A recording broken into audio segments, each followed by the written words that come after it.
नमस्कार दोस्तों, स्वागत है आपका दिल से हमारे YouTube चैनल हम ज्ञानी बुद्धा पर। दोस्तों, एक समय की बात है, एक राज्य में एक बहुत ही निर्दयी राजा रहता था। वह छोटी से छोटी गलती पर किसी को भी मौत की सजा सुना देता था। एक बार एक चोर चोरी करते हुए पकड़ा गया। जब उस चोर को राजा के सामने लाया गया तब राजा ने बिना कुछ पूछे तुरंत ही उसे फांसी की सजा सुना दिया। फांसी की सजा सुनकर चोर जोर जोर से ठाके लगाकर हंसने लगा। चोर को ऐसे हंसते हुए देखकर राजा को बड़ा आश्चर्य हुआ, क्योंकि फांसी की सजा सुनकर अक्सर लोग दुखी हो जाते थे, रोने लगते थे, दया की भीख मांगने लगते थे, पर इस प्रकार हंसने वाला वह पहला इंसान था। राजा ने कहा, अरे मूर्ख, मैंने तुझे मौत की सजा सुनाई है, कल तुझे फांसी पर लटकाया जाएगा, तू इस प्रकार हंस क्यों रहा है? चोर ने जवाब दिया, राजन, मैं इसलिए हंस रहा हूं क्योंकि एक हफ्ते पहले ही एक सिद्ध योगी ने मुझे एक अद्वितीय विद्या सिखाई थी, जिससे मैं किसी भी घोड़े को आसमान में उड़ना सिखा सकता हूं। पर मेरे मरने के बाद यह विद्या भी मेरे साथ चली जाएगी। यह सुनकर राजा को विश्वास नहीं हुआ।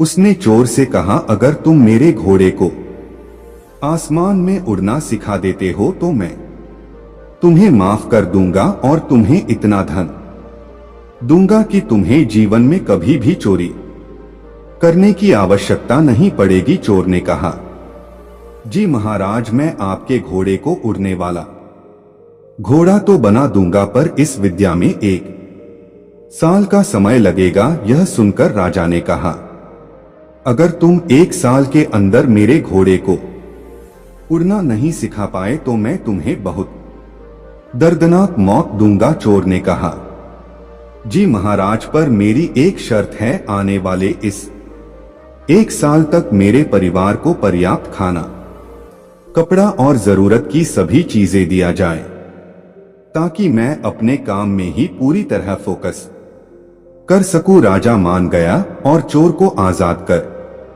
दिया। जब चोर अपने घर पहुंचा तो उसके पत्नी और बच्चे रो रहे थे। अपने पति को सामने देखकर उसकी पत्नी ने पूछा, राजा ने आपको कैसे छोड़ दिया? वह तो बहुत निर्दय है ना? तो चोर ने अपनी पत्नी को पूरी बात बताई। पूरी बात सुनकर उसकी पत्नी ने पूछा, क्या सच में आप घोड़े को उड़ना सिखा सकते हो? चोर ने जवाब दिया, नहीं। उसकी पत्नी ने फिर पूछा, तो फिर आपने राजा से ऐसा क्यों कहा? अब तो 1 साल बाद राजा आपको जरूर मार देगा।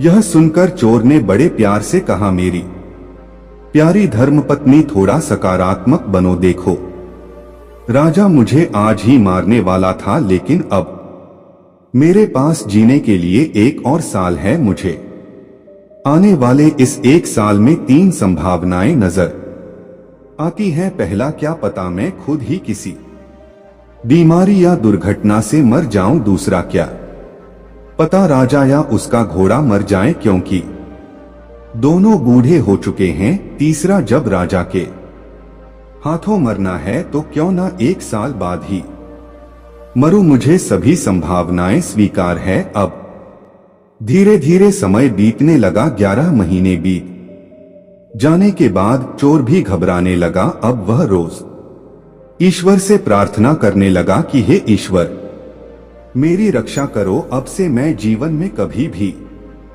चोरी नहीं करूंगा। तभी दुश्मन राजा ने गुप्तचरों के द्वारा उस निर्दय राजा की करवा दिया और उस राज को अपने अधिकार में ले लिया। अब वह चोर आजाद था। उसने चोरी करना छोड़ दिया और अपने परिवार के साथ हंसी खुशी जीवन बिताने लगा।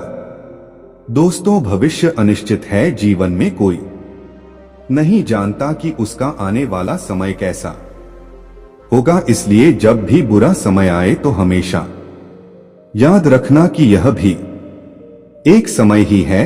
और समय कभी किसी के लिए ठहरता नहीं है। दोस्तों, यह बुरा समय आज नहीं तो कल बीत ही जाएगा, इसलिए जीवन में कभी भी निराश नहीं होना चाहिए, कभी उम्मीद नहीं छोड़नी चाहिए और हमेशा अच्छे कर्म करते रहना चाहिए, क्योंकि आपके द्वारा किया गया अच्छा कर्म संचित होते रहता है और संचित कर्मों का फल आपको इस जन्म में या अगले जन्म में मिलता जरूर है, इसलिए हमेशा अच्छे कर्म कीजिए। दोस्तों, ऐसी और कहानी वीडियो पाने के लिए हमारे चैनल हम ज्ञानी बुद्धा को सब्सक्राइब करें और वीडियो को अपने दोस्तों के साथ शेयर करें। मिलते हैं फिर किसी नई कहानी वीडियो के साथ, तब तक अपना ख्याल रखें। नमस्कार।